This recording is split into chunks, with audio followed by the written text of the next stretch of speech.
Hello guys, welcome to my channel fact girl Pammi. आपने तो छठ पूजा के बारे में तो सुना ही होगा। बहुत सी कहानियाँ हैं और लोग बहुत कई तरीके से मनाते हैं, कई कारण बताते हैं जिसकी वजह से छठ पूजा लोग मनाते हैं। ऐसे ही मेरे पास एक छोटी सी कहानी है, मैं उसको आप लोगों के सामने सुनाने जा रही हूँ, तो प्लीज़ ध्यान दे के सुनिए। छठ पूजा में छठी मैया के साथ साथ सूर्य देव की भी पूजा होती है।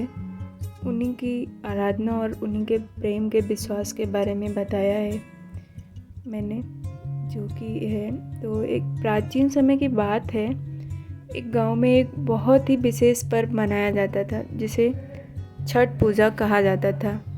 यह पर्व सूर्य देव को समर्पित था। लोग इस पर्व को बड़े ध्यान और समर्पण के साथ मनाते थे। वहाँ एक गांव में एक गरीब परिवार भी रहता था।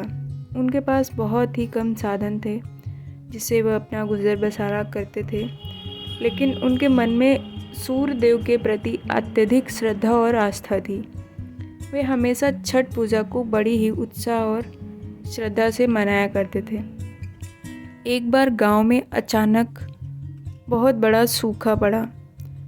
लोगों के लिए पानी की भयंकर कमी होगी और जीवन में इतनी बड़ी कठिनाइयाँ आने लगी कि लोगों को पानी पीने के लिए भी नहीं मिल रहा था। लोगों ने सूर्य देव से विनती की और छठ पूजा को और भी भावपूर्ण तरीके से मनाने लगे। इस गरीब परिवार ने भी उम्मीद और विश्वास से छठ पूजा की तैयारियों में हिस्सा लिया। वे नाना नदी के किनारे गए और वहाँ सूर्य देव की पूजा के लिए सब तैयार किया। पूजा के दिन सूर्य उगते ही गरीब परिवार ने नदी के किनारे पूजा की शुरुआत की। वे सूर्य देव के लिए अर्घ देने के लिए पानी लाने गए, लेकिन वहाँ पानी की कमी थी। उन्होंने अपने आंचल से पानी लाने का प्रयास किया, आंचल साड़ी के पल्लू से, लेकिन पानी नहीं मिला। तब उन्होंने अपनी श्रद्धा और विश्वास से सूर्य देव को अपना प्रणाम किया और उन्हें अपने हाथों से अर्घ दिया। चौंकाने वाली बात यह थी कि जैसे ही उन्होंने अपने हाथों से अर्घ दिया सूर्य देव को, नदी में सबसे शुद्ध और शीतल पानी बहने लगा। सभी लोग अचानक चौंक गए और हैरान हो गए कि यह कैसे चमत्कार हुआ। यह घटना सभी के लिए बड़ी चौंकाने वाली थी। सूर्य देव ने इस गरीब परिवार की श्रद्धा और विश्वास को साकार किया और उन्हें नदी में पानी प्रदान किया। इस घटना से सभी को सूर्य देव की असीम शक्ति और उनके प्रति श्रद्धा को महसूस कराया।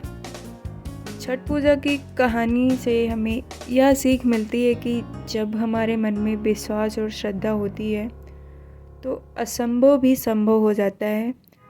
छठ पूजा हमें यह सिखाती है कि आसानियों से लेकर कठिनाइयों तक हम परास्त कर सकते हैं, सिर्फ विश्वास और समर्पण से।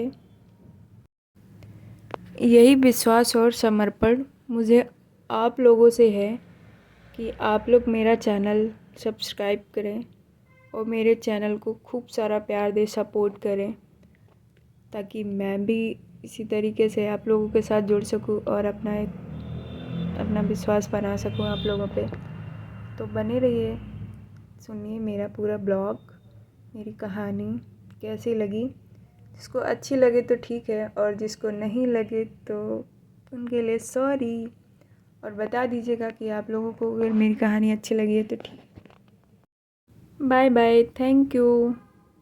आप लोग मेरे चैनल पे कंटिन्यू रहिए और आपको हम नया ब्लॉग दिखाते हैं। अब तो वैसे कोई फेस्टिवल पड़ेगा नहीं, अब शादियां ही हैं, तो आप लोगों को अब मैं शादियों का ब्लॉग दिखाऊंगी और डेली रूटीन का भी जो हो सकेगा वो भी दिखाऊंगी। Bye bye.